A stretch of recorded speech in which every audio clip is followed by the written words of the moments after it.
Okay, everybody, thank you for pulling on into the Palmetto Pit Stop. I am Tony here with Adam. We have raced past the Yellowwood 500 where Ricky Stenhouse Jr. got the checkered flag. How about that?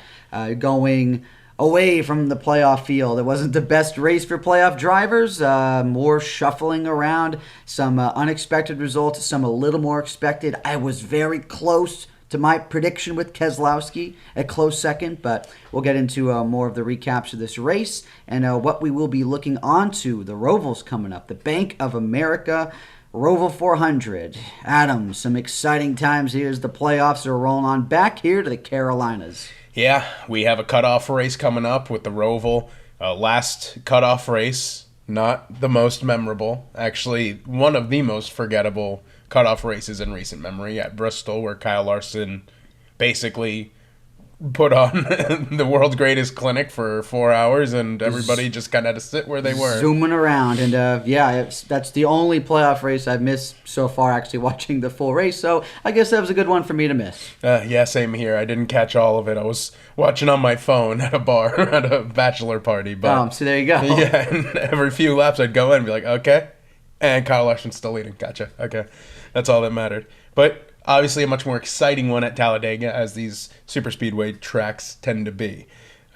We mentioned Ricky Stenhouse Jr. continuing his superspeedway career. 4 career wins, a Daytona 500 included, all 4 coming on superspeedways.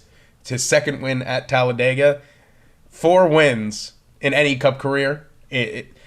Obviously, you're not up there with the likes of Jeff Gordon and Dale Earnhardt, but not easy to win in the Cup Series at all. Ricky Stenhouse has now done it 4 times, a sustained career, and a 500. Can't overlook that.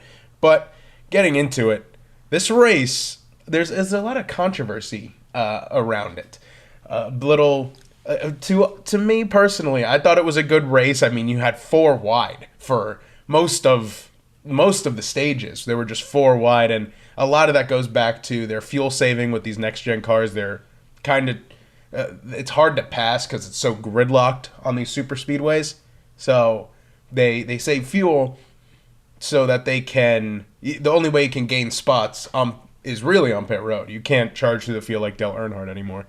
So a bit of controversy, a very low rating on the Jeff Gluck poll this week. I believe it was in the 60s. Only 60% of people around. I think it was 66%, if I'm remembering correctly, said it was a good race. So interesting for these super speedways, but. Moving on from that, but Chris Buescher continues his push, winning the first stage. Yeah, and he looked really good, solid as he has been throughout a good chunk of the season into the playoffs. Really trying to show that, hey, out of these guys that are on the playoffs, I'm easily the best one that you guys left out. Absolutely. I think he's made his point with that. He's on a tear. He went on a tear late last season, too. Started a little earlier when he won at Michigan, won at Richmond. So it was nice to see. It's nice to see him. He won, obviously, at Watkins Glen, winning stages now. You can only hope that he's going to be a perennial playoff driver, because clearly this is when he starts heating up now. If he could have combined this year's playoff performance with last year's playoff appearance, he'd be in a really good spot right now. Yeah, he'd be sitting pretty. Looking at a good shot to make the Final Four with the way that things have panned out for him to this point, but still coming up short. We could rehash plenty of conversation of how the playoff is, a disappointing system, is falling short of maybe what some other drivers and more fans would like to see. But we talked about that a lot in a past podcast, and while not everyone is going to agree with the playoff, it is still the current system right now, so we just got to deal with it for the time being. It's how the drivers... A good argument is, because there's a few people out there who use the old Winston points format to determine, who's where in points. Well, and yeah, just for the hell of it. Yes, just for fun argument's sake, I guess you could say. And it does show rewarding consistency. But the argument against it, and it is a very good argument, is drivers would race much differently. You saw towards the end of this race, excuse me, towards the end of this race, you saw a lot of guys, specifically on the last lap, Kyle Busch jumped out to try to make a move on the lead, and just no one went with him. And there's a lot of guys who are like, the huge crash already happened. This is all just bonus points. I'm not going to risk getting hung out to dry or causing an accident when I could just finish where I am, even if it's fifth. It's like, well, I finished fifth. Half the field is not even racing anymore. I'm just going to take this. So, obviously much different if this was a year-long point system. So you'll obviously have guys trying to win, trying to get those last-minute points, but that's a whole other argument and topic to discuss. But and I want to make that point too. If he was a playoff driver, say middle of the pack, that's not a risk that he's likely going to take. It's just a decision. He tried to go out on a limb, maybe by some random chance was able to claim the win, but everyone else holding pat. A good example was Reddick being very content getting out of that big wreck that happened in the field, still gained some points, and is now back on the positive, the green side of the playoff, instead of being on the outside looking in. So, everyone's going to be taking different risks depending on what you're looking at right now. Yeah, and it was a big form of talking point with Eric Jones, who was the car behind Kyle Busch. When he jumps out, Eric Jones obviously not in the playoffs. Nope. So was he right to just kind of hang around? He got a top 5. I believe that was Legacy's as a team. I think that was their first top 5 of the year. They might have just been content with, like, let's bring this thing home. Let's not squander position. We just want we'll take the stat. We'll take the payout that comes with it, and we'll move on. Keep going. They have not had a memorable year by any means. But still, I can completely understand why there were people upset. I was a little disappointed, too, that there was not more push to win. It seems everybody now looks just for that tri-oval, and that's when they'll start to make their move at Talladega. That's when you saw William Byron cut out, try to take the win. So it's an interesting system. People just aren't going to push it because that's back in the day it was like win, like you just got to win, you just want to win. And now it's like, well, I could, or I could just sit pretty where I am. William Byron, he probably could have jumped out sooner if he really wanted to. Still came home right up at the front. He's completely locked into the next round. He could start the Roval on Sunday and then park the next lap, a little start and park, and he would still advance to the next round. So why risk it? You have to weigh risk versus reward in this system, and it seems it's interesting that a system that rewards winning has people not pushing to win sometimes in these situations. I mean, in the playoff, once you actually get to the postseason, it just kind of flips the script a little bit. It's more strategic, and for some fans, it might not be the popular opinion for some people, but just from the analytics and the decision-making as you break things down in that aspect, perhaps, the playoff does add some manner of fanfare and some manner of interest. That's going to be a hotly debated thing until some other changes are made in NASCAR. You don't know what the future is going to hold, but it is definitely a paradigm shift from, wanting to win and then trying to be a bit more strategic, just trying to survive, as you say, for a lot of these races. So we saw the opposite side of the playoff with how the finish was, where people were just kind of content with surviving now that half the field was in the garage, in a scrap heap, whatever you want to call it. Daniel Suarez, he had an unapproved adjustment before the race. He has to come down pit road. He has to, after the first lap, after they go green, the next lap, they had to go down pit road, do a pass-through penalty, and obviously at a super speedway, a drafting track, if you're not getting a push, you are sinking like a stone. The car just has so much drag. If you're not getting a push, or you're not in a pack, you're a rock. And he gets way, way, way too aggressive there, because he cuts in front of BJ McLeod, spins himself out. He was a few feet away from taking out William Byron and a few other drivers, so that could have been a huge, huge shift in playoff points. So just insane move by Daniel Suarez to try to do that. It seemed like he just decided that split second when that high lane was obviously much faster than he was. I can't comprehend pulling that move. Almost a Kevin LePage from back in the day, where he just came off pit road, faded right into the field, caused a huge pileup. Thankfully, Daniel Suarez was the only victim of his own actions there. Didn't end up taking out anybody else. But ended up being a non-factor the rest of the race. And at Atlanta, he won in the spring, top 5 in the first playoff race. So you would expect him to have some performance on these drafting tracks, and that really seemed to take him out of it early on. But other than that, it was clean for a while until Ryan Blaney, who possibly is debatably one of the 2 luckiest drivers of this week, oddly enough. So Ryan Blaney on that the last lap of the second stage he gets out of line and fades in front of Alex Bowman. Alex Bowman doesn't slow up entirely because obviously if you check up too much, you're going to end up wrecking yourself. He ends up getting into the back of Blaney. Blaney wrecks into Ross Chastain.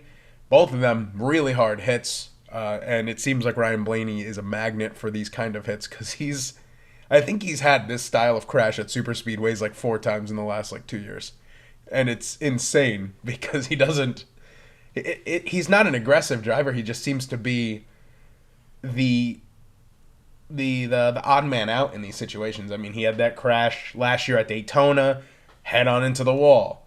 This year, again, head on into the wall at Talladega. Ross Chastain, a little slow to get out of his car, but ultimately both drivers thankfully okay. But the big difference in that was Ryan Blaney got stage points, even though he was in the midst of crashing. He did finish 8th in the second stage, and that might have been the saving grace, because while he was second to last, I believe he finished second to last, he still got enough points from the future event that he was able to, he's in a good place going into the Roval. And of course the third stage, the big talking point, Cindric, who looked like he was on his way to a good finish, possibly a win, to punch a ticket into the next round, gets a big push from Brad Keselowski. Yet again, a slow car kind of holds up the field. Everyone checks up the biggest crash in NASCAR history. 28 cars involved, including the eventual race winner of Ricky Stenhouse, which caused a little controversy there himself, but we'll get to that a little later. Denny Hamlin's reverse Atlanta strategy, even though it was not a strategy going into Talladega, it just worked out. He was in a really, really, really bad spot before this crash. He was minus 11, I believe. Yeah, below the cut line. He was not looking to be in a good place if he did not have a positive outcome at the Yellowwood 500. But just between luck and as big as that wreck was, taking so many playoff drivers out of the field and just clearing out others as well, allowing him to really make a spot up for grabs to finish in the top 10 and to actually solidify himself a little bit higher, to give himself some breathing room. Yeah, almost. I don't want to say a lock because it is possible that he doesn't advance, but he puts himself in a really good position where he just kind of has to take care of the car at the Roval. And if he was in a must-win at the Roval, he would be in some huge trouble. He's probably looking at his 2024 playoffs coming to an end. He's not historically great at the Roval. I believe he finished 31st or something last year. Not great, but able to survive that crash. He lost the draft of the lead pack, and obviously, like you said, top 10 finish. Reddick was minus 4 at the time of the crash. Yeah, made up 2 spots. Yep, Chase Elliott and Bowman were involved in it. And so 7 total playoff cars were involved in that crash. So almost, or more than half of the remaining field was involved in that crash one way or another. And Ryan Blaney, who was already out, went from below the cut line to, I believe he's plus 25 from being below the cut line. Because of that crash, he's now plus 25. And Hamlin, like I said, he was between minus 11, minus 17, depending on where he would have finished if things held out. But goes from that to plus 30 in 4th place. So sometimes it's better to be lucky than good. Hamlin able to just hang on, and he was kind of resigned to his 30th, 31st place finish. Ends up with the top 10, able to get out of there. Unfortunately, Austin Cindric, even though he won the second stage, one of the cars way below the cut line, minus 29, behind Chase Elliott. So that crash changed how this championship would play out. Because you could have had Hamlin out of it, and now he's back in it. You had Cindric, who could have bumped somebody from the playoffs if he had hung on and won, or even just got a good finish. A massive crash that, in the grand scheme of things, could dictate a chapter in NASCAR history, after already being the biggest crash in NASCAR history. As we said, 28 total cars involved. But the finish, we got another close finish this year. We already had the Atlanta one, of course. Yeah, now, of course, a little bit closer with that one, but this was pretty good as well. Going 3 wide, but got it done with Ricky Stenhouse Jr. Yeah. It was close, though. It was, yeah. 6/1000ths of a second was the margin over Keselowski. Ah, man. Just so shy. Just so shy. Close to my prediction. Let me down by those 6, what'd you say, 100s, 1000s? 6/1000s. Yeah, of a second. 1000s. My goodness. Yeah, what a good finish. I think that kind of washes the bad taste out of your mouth of the kind of fuel saving approach to how this race goes. Sadly, just with how this car is, that is how the super speedway races are now. But as we said, Ricky Stenhouse, luckily for another someone eliminated from the crash, or someone who had heavy damage from the crash, a playoff driver didn't end up winning. That would have been a huge upset for some guys who got involved and weren't able to be there at the end of it. But we had a lot of stuff happening after the race that kind of didn't get touched on until long after. So it turns out, Tony, I'm not sure if you know this, but it is a rule that if a driver, there is in the cars, on the driver's side door, there is foam. There is I believe it's a absorption foam. Okay. That is padded on the inside of the sheet metal, and if that foam is damaged or missing, then by NASCAR rule, that car has to replace the foam and patch up the hole. Jeez. Ricky Stenhouse, if you have noticed his car after the race, had a nice gaping hole with foam missing. So, by rule, Ricky Stenhouse should have been called to pit road, and the NASCAR sanctioning body, after the race when they were questioned about it, said they didn't notice. Which is kind of insane because he had a big gaping hole in his door immediately following the wreck. And you could see it on TV. It's not your usual tire marks. You'll see those at every race where cars get into each other. There's a nice ring on them sometimes. This was a punctured hole on his car, and NASCAR didn't notice. Now, obviously, it didn't affect him, but that is a rule that he should have been brought down. So a little more NASCAR inconsistency on that. There was that entire cleanup process of the big crash. They should have stayed under red, and they didn't, so that they could push some of these cars out from the infield that were either that they were damaged, but they weren't beyond repair. They could still run. They had flat tires or whatever. We saw Bubba Wallace driving in reverse so that he could avoid damaging the underpan of the car.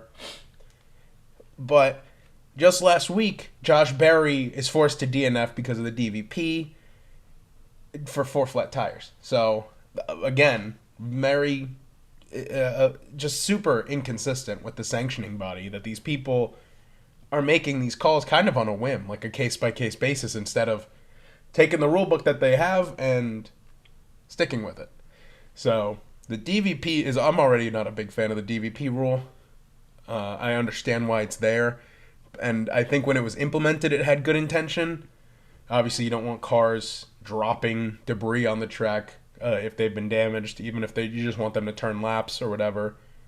But now you're kind of changing the rules whenever you see fit, and it kind of gives way to fans who say that there's there's favoritism involved, which it's hard to argue when Josh Berry spins his car, 4 flat tires, he's done.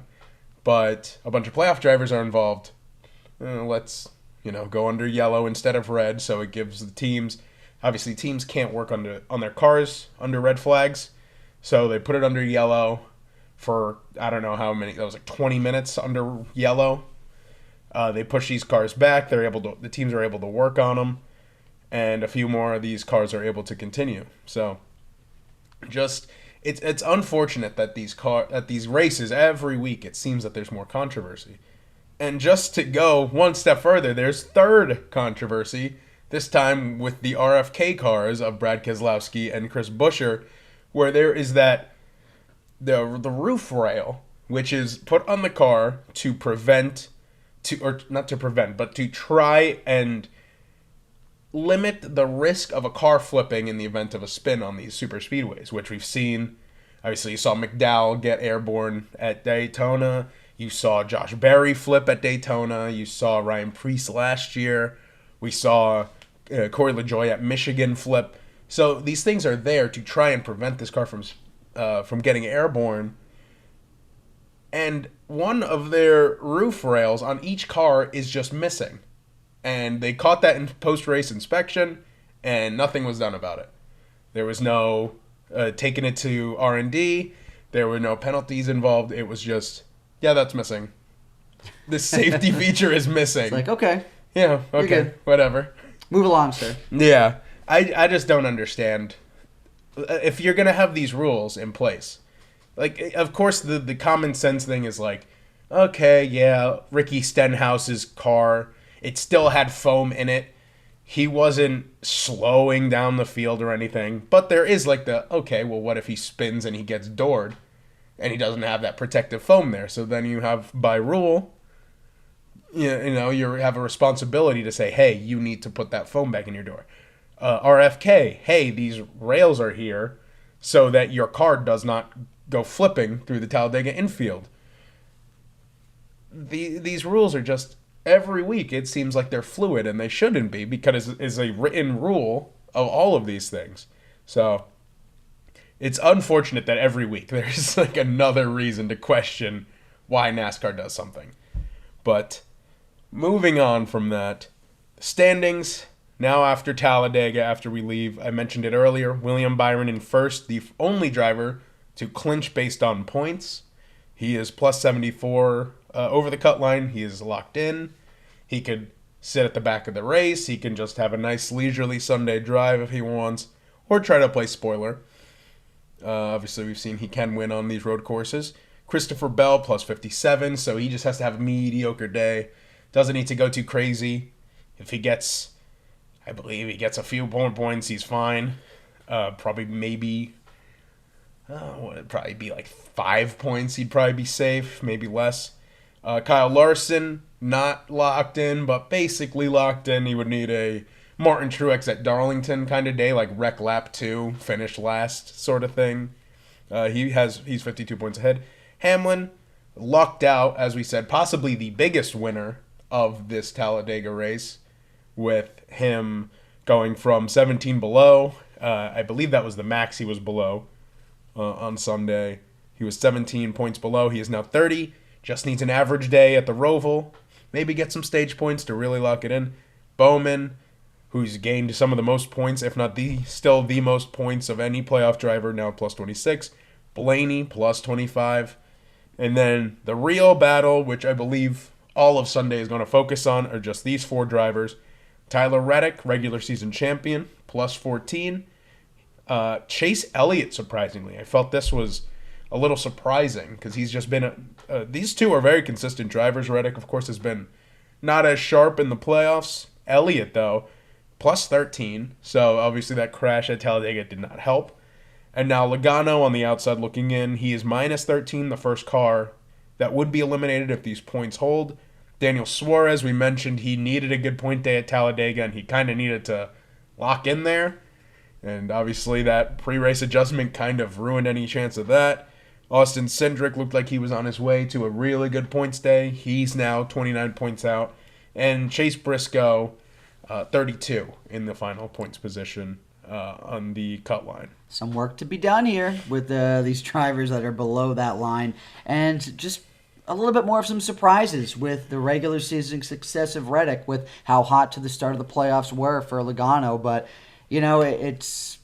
it just comes down to a lot of chance at times, and it can be a big shakeup. You can make big rises and big falls from week to week because that's how this playoff is designed. If you're not winning, if you get in a bad wreck or you fall back behind, just one little bit bad stroke of luck can easily send you tumbling down that board. Sometimes these points seem like they're a lot, but it's really a close stretch, and just one really good race could make or break for you and really send you in either direction. I mean, Cindric really had a good race at Atlanta, and that sort of solidified him for these last 4 or 5 races. Yeah, for sure. And to have now, Talladega, he was in position to either win or get a lot of points.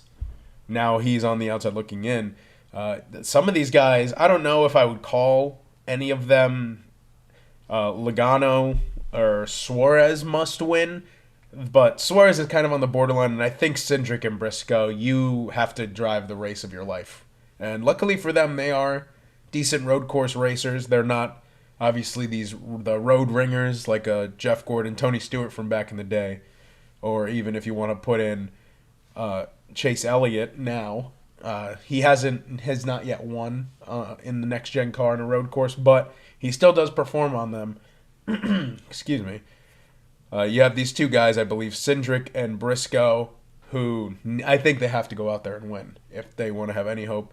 And I think basically everybody, if you're Hamlin or above, you're kind of just qualify well, you'll be fine. The Roval, you can't pass anyway. If you just have a good qualifying day, don't have any stupid adjustments, don't mess up on pit road, you'll be okay.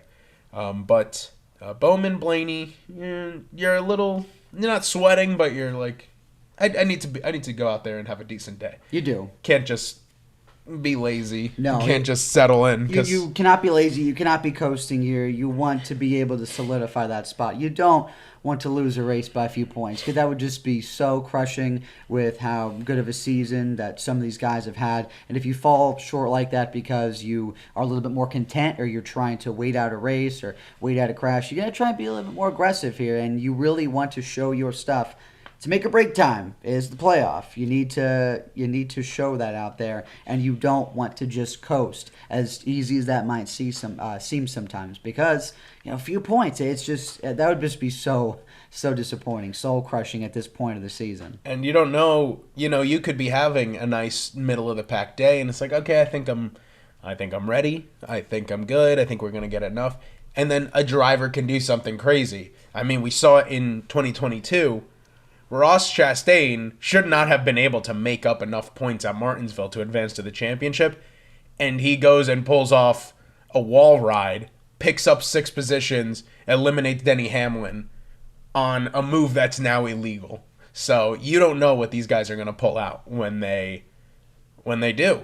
So, and when it comes down to it, people are going to do anything to advance. We've seen Kevin Harvick in 2020, where he should, let's be honest, he should have won the championship that year. Got eliminated by 1 point because that's just how the playoffs are, and he even tried to wreck Kyle Busch because he needed that point off of the final turn. Ended up crashing himself and ending his season. But if this is how you design your playoffs, this is how drivers are going to race. You don't know how these guys are going to perform.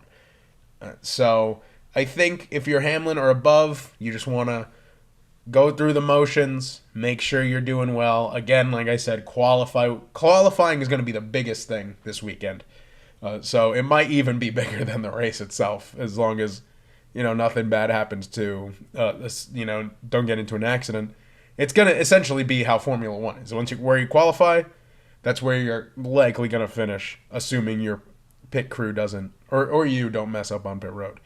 But the main battle, as I mentioned, Reddick, Elliott, Logano, Suarez, those 4 are going to be... I would not be surprised if the broadcast just quadruple boxes those 4, because that is the battle for elimination right now.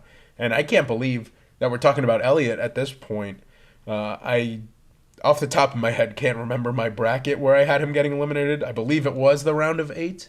I don't think I had him making the Final Four in my bracket. I am surprised that he is in this position to begin with, the last car to advance if these points hold.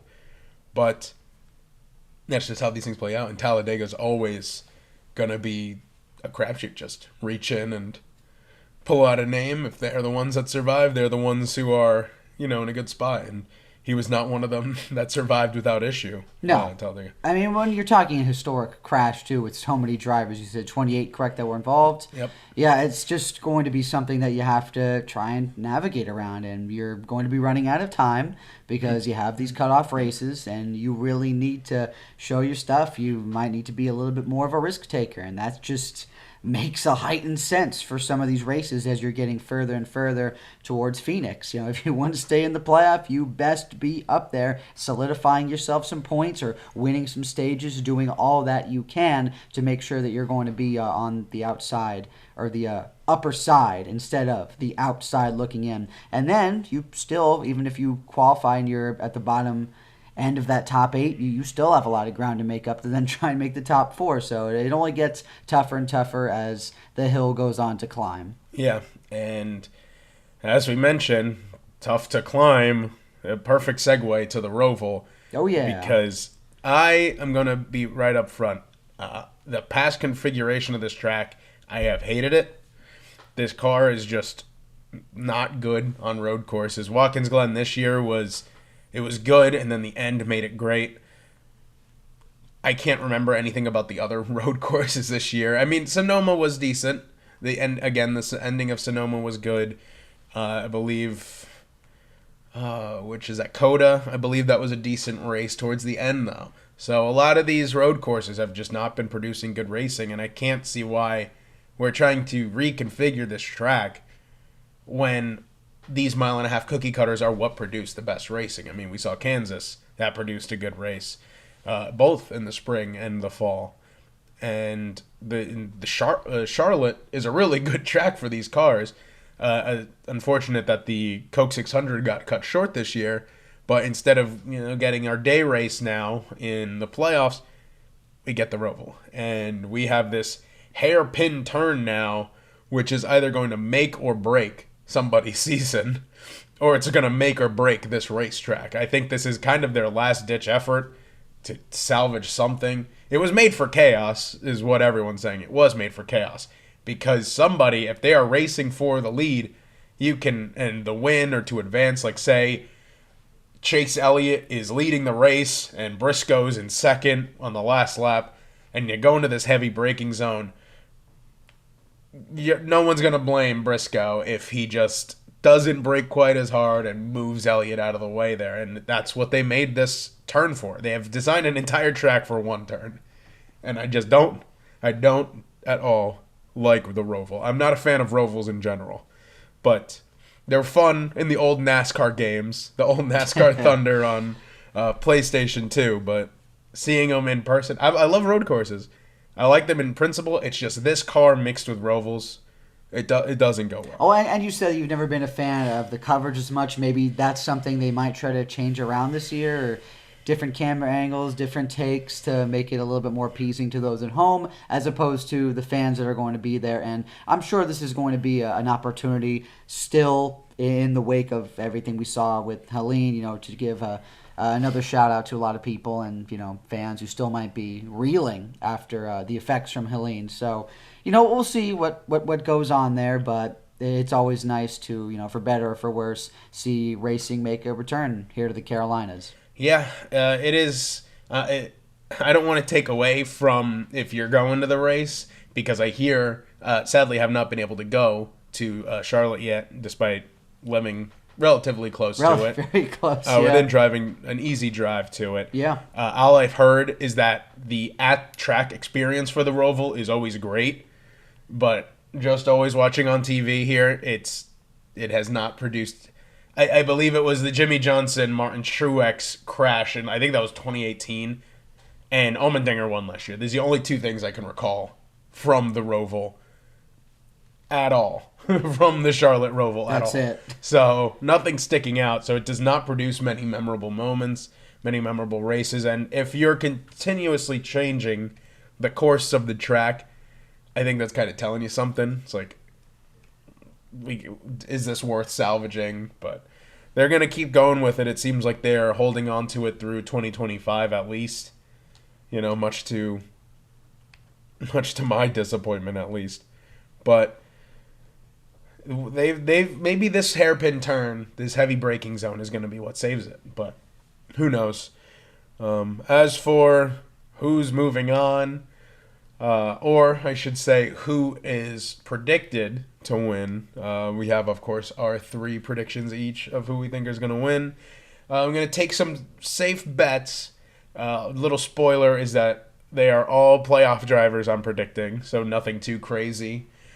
First, they have Christopher Bell. He has won in this new next-gen car at the Roval. Of course, a different configuration, but I think Christopher Bell, he had that race at Kansas where he just kept getting in his own way. Obviously does not need it. He's 57 points to the green. He's fine. He doesn't need it, but I think a win in this situation is going to go a long way for his route or his path to Phoenix. If he can win, build momentum, get it done, I think he can. Christopher Bell's obviously very consistent, obviously a great road course racer. I would not be surprised to see him. He's my number 1 pick. Number 2 pick, also a good road course racer. Obviously, you have to be at tracks like these. Chase Elliott, first time I'm picking him, I believe, this season. He's on the cut line. He's not a must-win, obviously. He's more of a must-defend. He's been a great road course racer. I believe in 2020 he won 4 straight road courses, but yet to win one in this next-gen car. So has yet to have that same success, but he always performs pretty well in them. So Chase Elliott, Christopher Bell, again, my first prediction, and then sort of my wild card, but not really because he is a playoff driver. I think Chase Briscoe, maybe with his not new but rejuvenated dad powers. He, on Stuart Haas's last chance in the playoffs, like I mentioned, they are the last car right now, minus 32. This is Stuart Haas's last hurrah. They don't want to go out in the round of 12 just being the last guy in, essentially. They're the last guy out. I think he can. He has performed at road courses, hasn't won on one yet, but wouldn't be surprised if Chase Briscoe is able to put everything together and Stuart Haas, maybe they're building a good car for him at this track. If I'm Stuart Haas, you got nothing to lose. So put everything you got into this car and get one more win before you close your doors for good. Again, my predictions: Christopher Bell, Chase Elliott, Chase Briscoe. Okay, again. The 3 C's. Yeah, there you go. Again, we do share the same one. Out of my 3 picks for this race, Bell was one of them. I feel like he just is due, and he does pretty good at road courses, seems to navigate them pretty well. He's typically up in the front of the pack. Vegas likes him as well with his style, and I think he's going to have a good car going into this race, so I could easily see him claiming a victory here. He's been very consistent. He's still very safe with the playoff odds. There's nothing that he would need to say he's duking it out with someone for a lead, top 2, top 3. He wouldn't necessarily need to win, but I easily can see him up there working to claim victory. Next one for this one, not a surprise, road course. Mr. Van Gisbergen is another pick of mine. Yes. Can't forget Mr. Shane Van Gisbergen. I think that he will be vying for another win here. He's been looking pretty good. Even the last race, not a road course, looked pretty solid. Had some good runs. So I do expect him to be up at the front. Not a playoff driver. Of course, still looking on towards next season, but will definitely be doing his best to impress as we go down the road here. And I'm just going to keep throwing these out there because I'm a fan of him, want to see him win. And I know he's near the cut line. Mr. Reddick trying to claim that victory. It's still going to be tough. There's going to be a lot of drivers that are going to be vying for this. The Rovals tough. That turn is going to be very, very tricky, and it might be very much a make or break or crash situation for someone who is trying to, duke it out with somebody. And it's, as you said before, something that is very much trying to be factored into an entertainment standpoint, to make a great call, to make for that big moment, that big win, social media, and make it shareable. But we shall see. But those are my picks. For those, I think we'll be able to get it done. So Reddick, again, pick for me, Mr. Shane Van Gisbergen, and Christopher Bell. May or may not have totally forgotten that Shane Van Gisbergen was racing this. It's like how you can never count him out with the road courses, man. I wouldn't be surprised if he's there at the end. He could easily, once he's full-time next year, we could easily see a sweep of road courses, which would be so good. Insane. I would love, if there was a way to put the prime drivers of road courses all together, I would love it. Like put Van Gisbergen, Tony Stewart, Jeff Gordon, Marcos Ambrose on these tracks together and just let them go in their prime forms. Because Van Gisbergen, it seems like in Xfinity at least, he's like winning everything on it that makes a right turn. He almost won at Watkins Glen. He was a few turns away. That's right. Chicago, he probably would have won if he didn't have that crash. So Van Gisbergen. If I could add a little asterisk, I would also be expect him to, if not win, at least be contending. Allmendinger, he won last year. He could end up in victory lane again. But as we move on now to the final turn of our of this episode, bringing it back to Chase Briscoe mentioned, he had some newfound dad powers just hours before this we started recording today. They announced that Chase Briscoe's wife gave birth to 2 twins. That is by the name of Cooper Banks and Collins Ivy.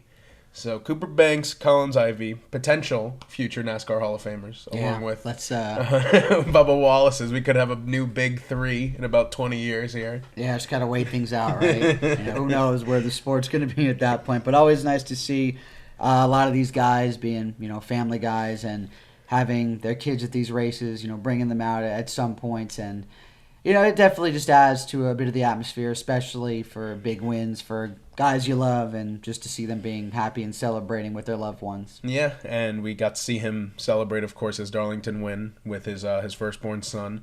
But we have a second part to this final turn. So yes. I guess final turns, plural. And it's a question I thought of specifically for you, Tony. For those who don't know, Tony, field and study meteorology. Yep. So we just... there are many people still recovering from Hurricane Helene. Oh, so many. And likely by the time this podcast goes up on YouTube, Hurricane Milton... Yes. will be possibly making landfall. I could say that right now. It just did. It just made landfall? Actually, 10 minutes ago. As we are recording this on the evening of Wednesday, 10 minutes ago, it did make landfall just north of Sarasota, near Cedar Key, and really pushing a lot of storm damage into the Tampa Bay area. Well, I had no idea that it would be as it happened. It sped up a little bit, but yeah, I can confirm that right now this evening. Oh my goodness. Well, first and foremost, if you are from Tampa or the affected areas, hopefully you were able to evacuate. Yeah, honestly. If you weren't able to evacuate, hopefully you are someplace that is secure and safe. And hopefully if you have family or loved ones down there, hopefully they were able to get out as well or are able to find themselves somewhere that is secure and safe. Yeah, only time will tell what is this system is going to be leaving in its wake once we hit daylight on Thursday. And just a reminder that as we're recording this, that is Thursday, October 10th, tomorrow. Yes. So my question for you, Tony, and we talked about it a little before the podcast. NASCAR goes to Homestead-Miami in about 2.5 weeks. So not next week as we go to Las Vegas, but the following week we go to Homestead-Miami. And this storm, I'll put this out there, I am not a meteorologist at all, so I'm uncertain how storm paths work. But from what I saw, or at least tried to comprehend, it looks as though Milton is going straight across Florida, about in line with Tampa, just cut straight east. What effect, if any, do you think there could be on this race in Homestead-Miami for the fans, obviously in the area, to the track itself? Any? We talked about how drivers they can fly in, teams can fly in, but the haulers are they're haulers. You're not airlifting those in, and us in the Carolinas, even in an area that was not severely affected, thankfully we mostly got our wind damage, our rain, our flooding, but nothing as severe as the areas that were hit directly. So, and even still, we have only recently been able to get a notification that people in our area have just gotten power back. So, how does this Homestead, obviously south of that line, how does this affect NASCAR teams, the fans, the track, and potentially the season with now that Milton has made landfall? It's something that, as I've watched it through the day, and I actually did a couple live updates just on my personal meteorologist social medias. I did it through my TikTok and Facebook, and I was watching the storm as it was moving through the Gulf this afternoon and up towards Sarasota, Clearwater, Tampa.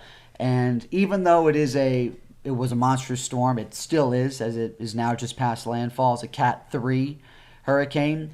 It was only just clipping the Miami area and the Florida Keys. They've seen some limited storm surge. Some of the ocean water rising up only around an average of 2 feet, which, could cause some coastal flooding, but truly not that bad. It's just more of that central western Gulf Coast of Florida. So Tampa, Cedar Key, Sarasota, looking up towards areas truly like St. Pete and anywhere up to the north of Clearwater. It's just really centralized where the wind field hit with that spot. Now, there's still flooding along a lot of the coast. There was some tornadoes spawned even up into the Orlando area, Port St. Lucie, Cocoa Beach, north of West Palm Beach. But as long as they can consistently keep the highways clear, I'm sure there's going to be some damage, some debris. But from what I'm seeing as the storm progresses, that is not something that should impede travel along I-95 or a lot of major roadways in that part of Florida over the next few days, despite some of the damage. So, within 2 weeks' time, should very much be fine for this race. Now, in the short term, there's going to be a lot of damage to assess and possibly some people that are, that are going to be needing to be found or rescued. But as far as 2 weeks out, really far south Florida, Miami, and down to the Keys, as this storm hit, one of the best places to be with more widespread, really big amounts. All the impacts pretty much to the north of that, and really held tight with more of the western Gulf Coast side of the state as opposed to the east, where I-95 runs.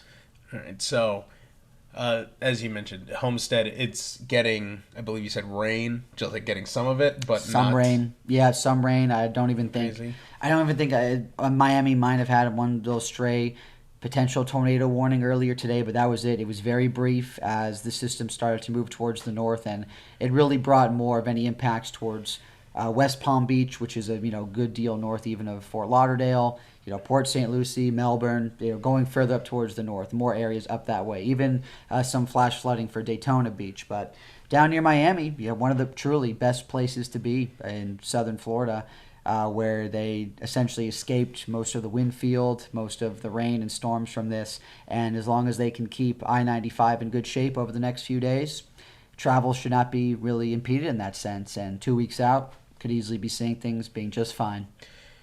Well, hopefully the people, as we mentioned, in the affected areas, hopefully they're safe, and hopefully the race fans in the area will be able to still enjoy the events at Homestead. And as you were talking, I thought of a potential part two to this. So NASCAR and weather, there is a long history with their issues with rain. Yeah. I believe Darrell Waltrip mentioned back in the day, if you want, or it may have been Mike Joy, whoever it was, he said, if you're in a drought, host a NASCAR race, because then the rain will come. And we even seen it in Phoenix. We saw Dale Jr. won his final career race in a monsoon that hit the middle of the desert.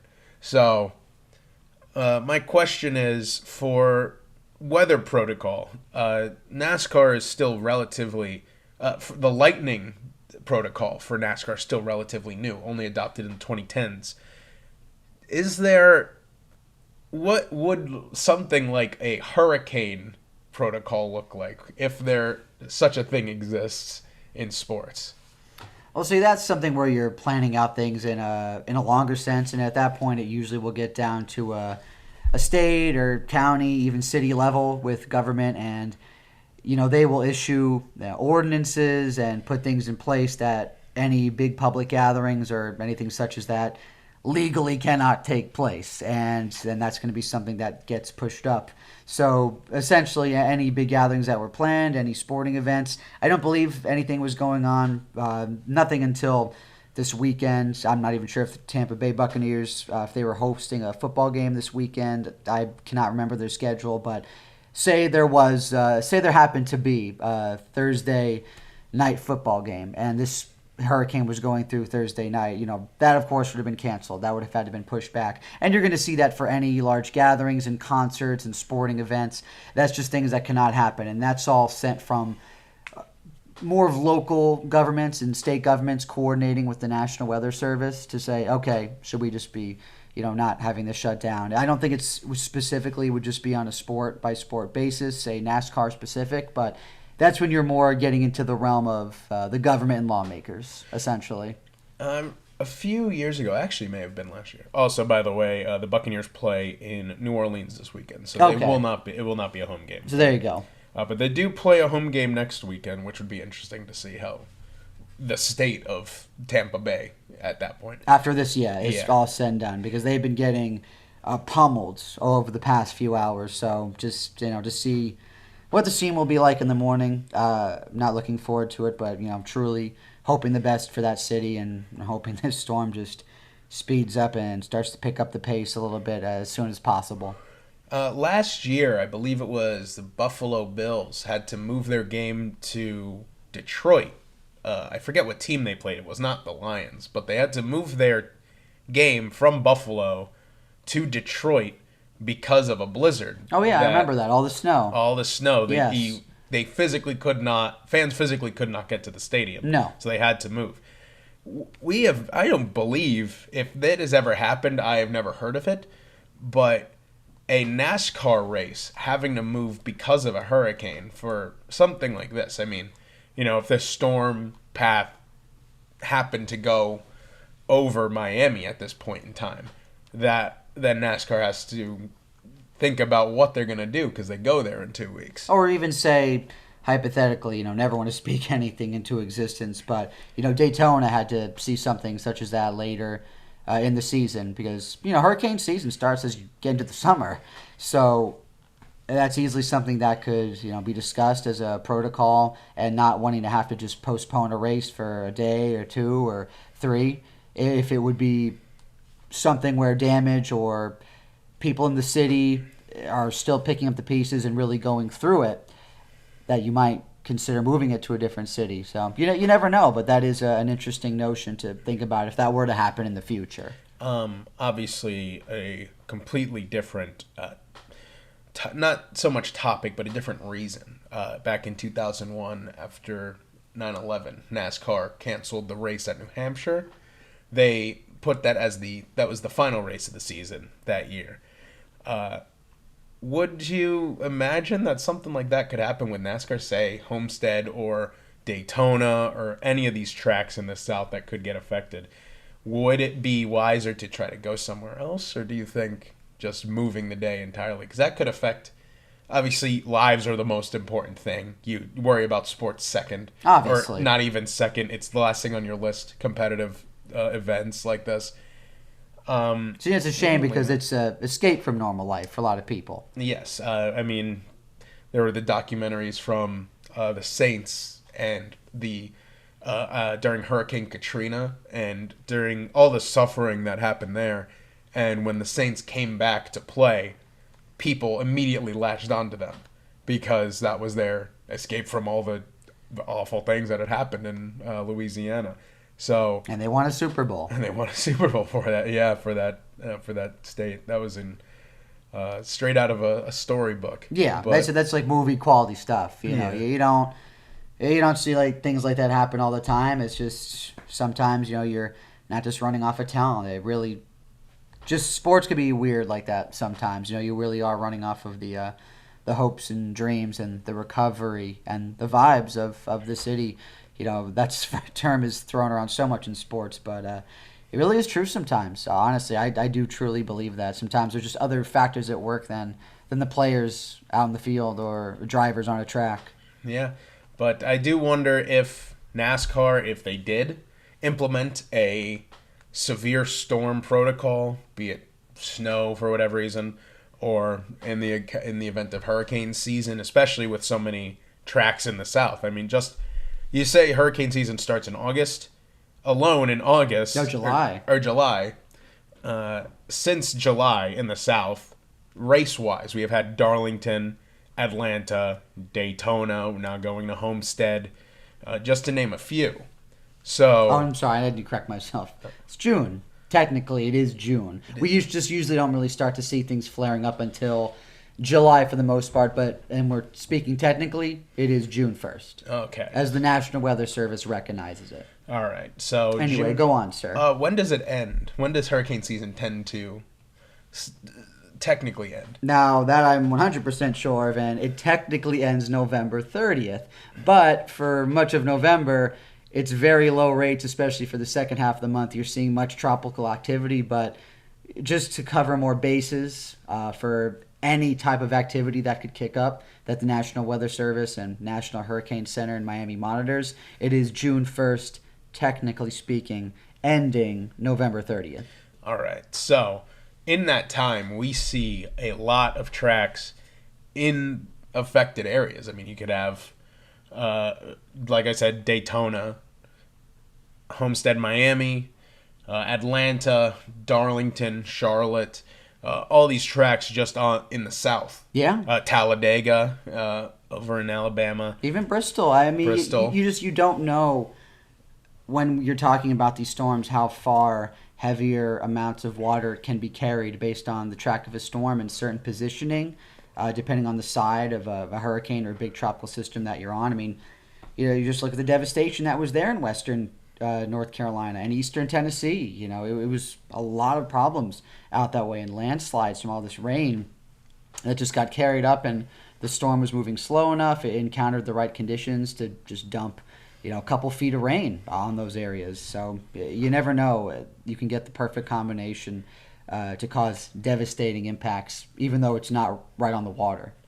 It would be interesting to see if NASCAR does, let's say Homestead is not affected, the travel there is unaffected, the area, track, etc. is all unaffected, and the race goes on as planned. It would be interesting to see, considering the circumstance of there might be some chance of an impact. It would be interesting if NASCAR decides to look into a potential severe storm protocol for something like this. Like, do they cancel the race and move it? Do they cancel the race entirely?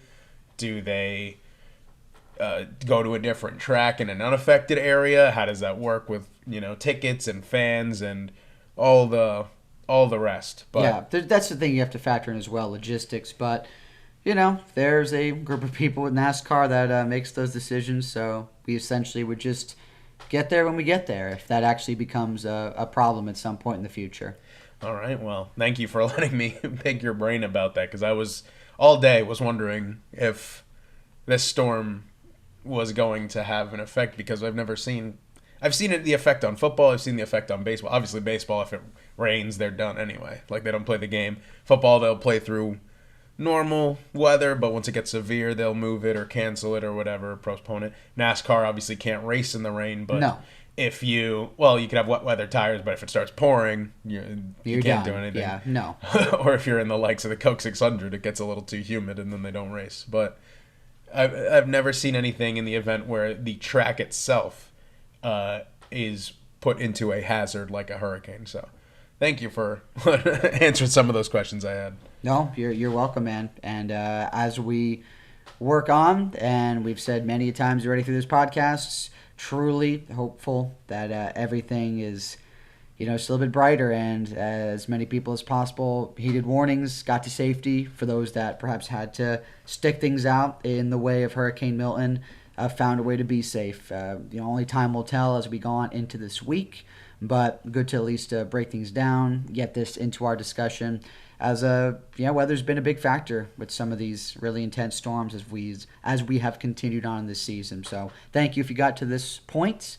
All the way at the end of the Palmetto Pit Stop. We always appreciate you stopping by. I am Tony, here with Adam, and we'll see you next time.